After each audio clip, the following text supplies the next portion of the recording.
नमस्कार, मैं दिव्यांशी आप सभी का स्वागत करती हूँ स्टडी आईक्यू पर। आज इस इंटरव्यू सेशन में हमारे साथ जुड़े हैं ओखलेश्वर से अरविंद मंसूर जी, जिन्होंने आईबीपीएस क्लर्क 2021 एग्जामिनेशन क्लियर किया है।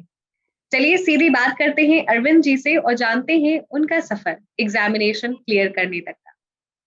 Welcome Arvind and lots of congratulations. Thank you Divanshi. और सफ़र की बात की जाए तो ये शुरू होता है मतलब सेंट मैरी स्कूल से, मतलब जहाँ पे मैंने 12th क्लियर करी, जहाँ से मैंने हायर सेकेंडरी पढ़ा। और फिर डीएवी इंदौर से मैंने ग्रेजुएशन मतलब बीएससी इन कंप्यूटर साइंस किया। और उसके बाद जब तक मतलब ग्रेजुएशन चल रहा था तब तक तो मैंने ये पढ़ाई नहीं करी, शुरू नहीं करी थी जो बैंकिंग वगैरह की है। कंपटीशन की तैयारी नहीं शुरू करी थी, लेकिन जैसे ग्रेजुएशन कंप्लीट हुआ उसके बाद में समझ नहीं पड़ रही थी कि किस डायरेक्शन में जाना चाहिए। मतलब बाकी लोग जो हमारे मेरे साथ के जो 12th के स्टूडेंट्स थे, ठीक है, वो मतलब किसी ने इंजीनियरिंग करके टेक फील्ड में मतलब प्लेस्ड हो चुके थे, कोई और चीज़ की तैयारी कर रहा था, फिर जॉब वगैरह ले रही थी। तो इसी डायरेक्शन में मुझे भी जाना था, जॉब के लिए प्रिपेयर करना था, तो फिर डिसाइड करना था किस किस फील्ड में जाना चाहिए। तो बैंकिंग एक सटीक चीज़ लगी मुझे, क्योंकि इसमें एग्जाम्स फटाफट होते जाते हैं और जॉब वगैरह भी जल्दी लग जाती है as compared to SSC and MPPSC UPSC and और थोड़ा मैथ्स फील्ड के थे तो थोड़ा इसमें भी बेनिफिट मिल जाता है, इसलिए बैंकिंग फील्ड सेलेक्ट किया। अरविंद, आपने जैसे बताया कि कई बार लोग कंफ्यूज रहते हैं कि क्या करना है और दूसरों को देखकर अपने डिसीजंस को इन्फ्लुएंस करते हैं। आपको पता था जी बैंक हाँ। की तरफ जाना है और जब ये मन बना लिया कि बैंकिंग इज योर कॉलिंग तो फिर कैसे तैयारी शुरू यस। की? जैसे ही डिसाइड किया कि बैंकिंग की ओर जाना है, मतलब बैंकिंग फील्ड ही सिलेक्ट करना है, तो एक फ्रेंड था मेरा, शुभम द्विवेदी नाम से। उससे जब मेरी बात हुई तो उनने मतलब उसी साल मतलब लास्ट ईयर उसने आईबीपीएस की सारी एग्जाम्स क्लियर करी, एसबीआई क्लर्क एसबीआई पीओ भी क्लियर किया, और उसके साथ में अभी उसने एसबीआई पीओ से रिजाइन दे करके ईसीजीसी पीओ ज्वाइन किया है। तो उससे मुझे थोड़ा गाइडेंस मिला, मतलब बहुत सपोर्ट मिला उससे कि ठीक है, इस फील्ड में अगर तुम्हें जाना है तो किस मतलब एक तरह से मार्गदर्शन जिसे कहते हैं वैसा। उससे बात करते गया मैं और उसने बताते गया कि ऐसे ऐसे पढ़ना है, ऐसे ऐसे करना है। तो बहुत जल्दी ही मतलब मैंने सीरियस स्टडीज कुछ 5 से 6 महीने पहले स्टार्ट की थी, और आईबीपीएस क्लर्क मतलब सबसे पहला जो क्लियर हुआ है ये हुआ है मुझसे। अरविंद, जो भी स्टूडेंट्स आपको देख रहे हैं आपकी जर्नी से आपने क्या स्ट्रैटेजी बनाई थी, अगर आप वो शेयर कर सके। या ठीक है, स्ट्रैटेजी एक तरह से ये मैं जैसे मैंने मेरा फ्रेंड का जिक्र किया वैसे ही उसी से मतलब थोड़ा इन्फ्लुएंस थी मेरी स्ट्रैटेजी भी। उससे जब मेरी बात हुई उसने मुझे बताया कि कैसे कैसे प्रिपेयर करना है। तो वही 5 से 6 घंटा मैं पढ़ता था।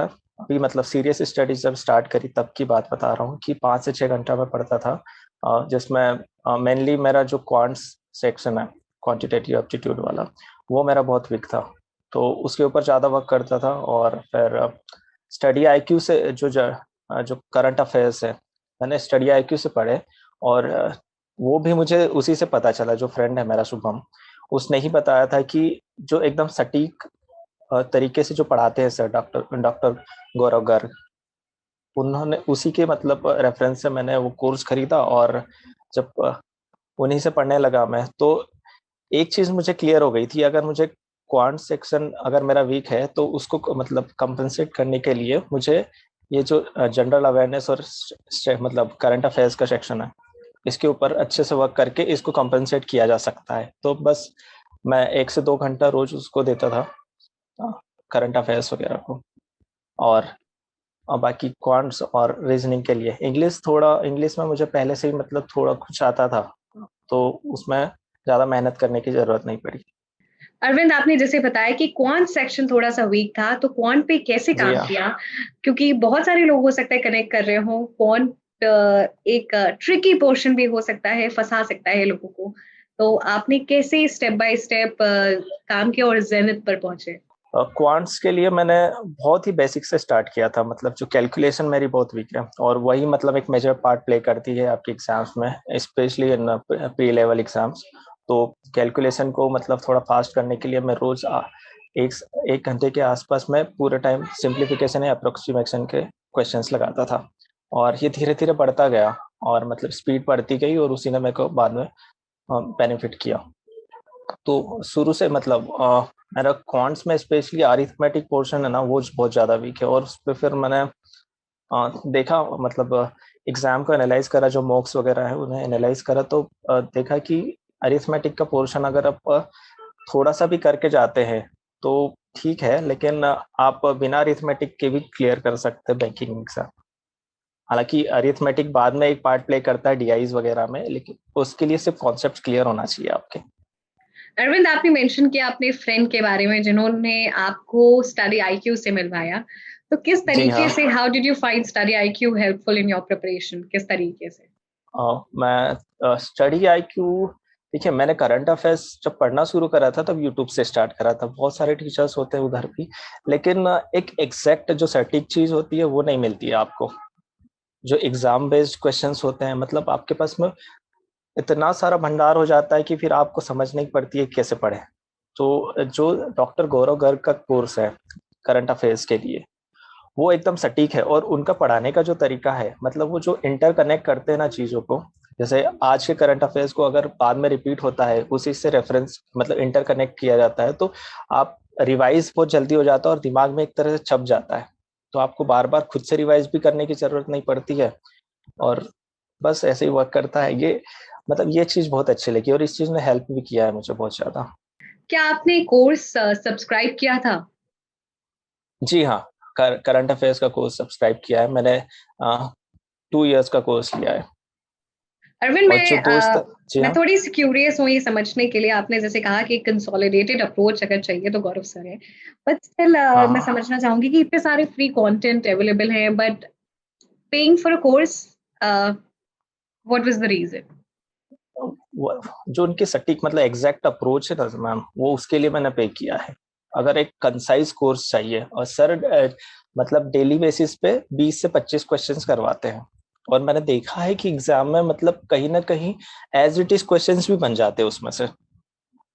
और अगर आपको फ्री कोर्सेस मिलते हैं तो दिन भर की जितनी भी न्यूज़ है, जितना भी मतलब जितनी भी फील्ड्स की न्यूज़ है, वो सारी करा दी जाती है।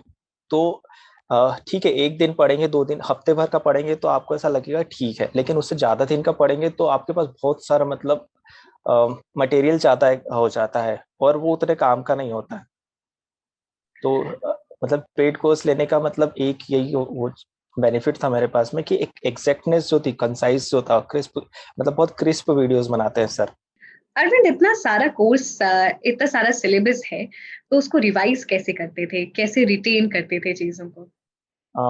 सर जैसे सर वीडियो बनाते थे, उसके बाद में उनके टेलीग्राम चैनल पे एक पीडीएफ शेयर कर दी जाती थी उसी वीडियो की। तो मैं क्या करता था कि सर का वीडियो देखता था, एक बार देख लेता था। फिर एक बार जब जब सेकेंड टाइम देखता था तो नोट्स बनाते जाता था उसके साथ में। और जब सेकेंड डे का वीडियो देखता था तो फर्स्ट डे के नोट्स पढ़ के देखता था। तो ऐसे करते करते मतलब फिर वीकली बेसिस पे रिवाइज कर लिया जाता था। तो उससे मतलब, और फिर सर का जो एक नेचर है कि आप हर चीज को इंटरकनेक्ट करते हैं, तो वो भी रिवीजन में बहुत हेल्प करता है। अरविंद, आप नोट्स बनाते थे, और किस तरीके से, पॉइंट्स में, बुलेट्स में, कैसे नोट्स बनाते थे? मतलब मेनली मतलब जो चीजें सर रिवाइज कर, इंटरकनेक्शन जो करते थे, मैं भी इंटरकनेक्ट कर देता था चीजों को, ताकि रिवाइज करते वक्त बहुत हेल्प हो जाती थी उससे। मॉक टेस्ट बहुत जरूरी है एग्जामिनेशन के लिए, तो मॉक जी टेस्ट हाँ। कब से लगाना चाहिए? ये हमेशा डिलेमा रहता है कि क्या फर्स्ट डे ऑफ प्रिपरेशन से ही लगाना है या फिर एक बेसिक सिलेबस कंप्लीट हो जाए। आपने कैसे किया? मॉक टेस्ट में मैंने सबसे पहले तो मुझसे गलती हुई थी। मतलब मैं मानता हूँ कि ऐसा मतलब नहीं करना चाहिए। एक्चुअली जब मैंने पढ़ना शुरू करा था, उसी वीक से मैंने मॉक टेस्ट लगाया था। तो उससे दो चीजें हुई सर, कि एक, जब अच्छे मार्क्स नहीं आए तो थोड़ा डिमोटिवेटेड फील कर रहा था। और फिर दूसरी चीज ये पता चल जाता है कि ठीक है कि ऐसा ऐसा क्वेश्चन पेपर बनता है। तो गलती ये हुई थी कि अपन ने शुरू में जब मॉक लगाया तो उससे मतलब एक तरह से डेस्परेशन आती है। वो फिर उसको मतलब तैयारी करने में थोड़ी है ना मुश्किल हो जाती है उससे, कि यार इतना डिफिकल्ट है, कैसे बनेगा, आगे कैसे होगा। तो थोड़ा अगर आपके कॉन्सेप्ट धीरे धीरे क्लियर होने लगते हैं, उसके बाद मॉक लगाएंगे तो ज्यादा बेनिफिट होगा। बिल्कुल, कई बार इतना डिस्करेजमेंट होता है, देन यू फील लाइक जो भी पढ़ा है it doesn't matter, and then you do not feel like preparing for the examination. चलिए Yes. अरविंद, इसके बारे में बात कर लिया। ऐसी गलतियां जो आपने अपनी जर्नी से सीखी है, जो आप सभी को एडवाइस करेंगे कि ये ना करें, ताकि वो बिना गलतियां करें आपकी जर्नी से ही सीख लें। ओके, मैंने जो चीज़ सीखी है ये जर्नी से वो ये है कि आपको कंसिस्टेंट रहना है, और अगर आपकी कंसिस्टेंसी टूटती है ये सबसे बड़ी गलती है। मैंने बीच में फिर एक रूल भी बनाया था मैंने इसके लिए कि never break your consistency for 2 days in a row. ऐसा कि पहला दिन अगर आप मतलब कंसिस्टेंट नहीं रह पाते हैं, कि आप पहले दिन मतलब ब्रेक ले लेते हैं कि ठीक है आज नहीं पढ़ते हैं, तो ऐसा एक लगातार 2 दिन तक ना करें, क्योंकि उससे कंसिस्टेंसी ब्रेक हो जाती है और फिर और भी मतलब डिस्ट्रैक्शंस बढ़ते जाते हैं, तो बहुत डिफिकल्ट हो जाता है वापस फिर रूट पे आना। तो ऐसी गलती ना करें, आप कंसिस्टेंट रहें, आप कुछ भी कर सकते हैं, फिर अगर कंसिस्टेंसी है तो फिर कुछ भी कर सकते हैं। प्रीलिम्स और मेंस में किस तरीके से अपनी माइंडसेट को उस ट्रेन करें कि जो चीजें आ रही हैं, कैसे सेक्शंस, कौन से सेक्शंस को पहले अटेम्प्ट करना है, कौन से बाद में? प्रीलिम्स की अगर बात की जाए तो स्पीड स्पीड ज़्यादा मैटर करती है, मतलब एक्यूरेसी तो हाँ मैटर करती ही है, लेकिन स्पीड ज़्यादा मैटर करती है। आपको उसके लिए पूरे टाइम प्रैक्टिस करना होती है। प्रीलिम्स के पहले जो 15 दिन होते हैं उसमें अगर आपने प्रैक्टिस नहीं करी है तो आपने कितना भी पढ़ा हो तो प्रीलिम्स निकालना थोड़ा टफ हो सकता है। और अगर मेंस की बात की जाए तो क्वेश्चन पिकिंग पे ज़्यादा ध्यान देना चाहिए। आपका कौन सी टाइप की पजल आपसे अच्छे से बनती है, कौन सी टाइप की डीआई आपकी अच्छे से बनती है, ये आपको पता होना चाहिए। और एग्जाम में आपको एनालाइज करते आना चाहिए कि ठीक है ये वाली डीआई है तो आपको पहले से पिक करना है, ये आपसे बन जाएगी। तो question picking matters in mains and speed and accuracy matters in prelims. तो अरविंद, ये तो हमने जान लिया आपकी जर्नी के बारे में बहुत सारी चीजें। जी हाँ। कुछ फाइनल टिप्स आप सभी को देना चाहेंगे? फाइनल टिप्स मैम वही कि कंसिस्टेंट रहें। आप जिस भी चीज़ के लिए तैयारी कर रहे हैं कंसिस्टेंट रहेंगे तो, और never lose a hope, never lose hope. आप कर सकते हैं, वो मैंने भी किया है। और मैं भी कोई अच्छे बैकग्राउंड से नहीं आता हूँ, जैसे जैसे मतलब देखो सर्कमस्टांसेस आपको कहीं भी ले जा सकते हैं, तो आप कंसिस्टेंट रहे, आप कोई भी मतलब कुछ भी कर सकता है इसमें। Ending this session with a very, very important note that never lose hope, because uh, there may be ups and downs, but you have to decide ultimately that what's your goal and what it takes to reach your goal.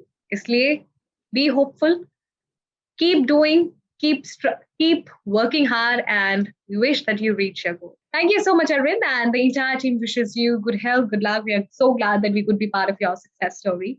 Thank you. और हम यही कामना करते हैं कि आगे और आगे आप इससे भी ज्यादा सक्सेस की सीढ़ियों को आप चढ़े। Thank you. Thank you.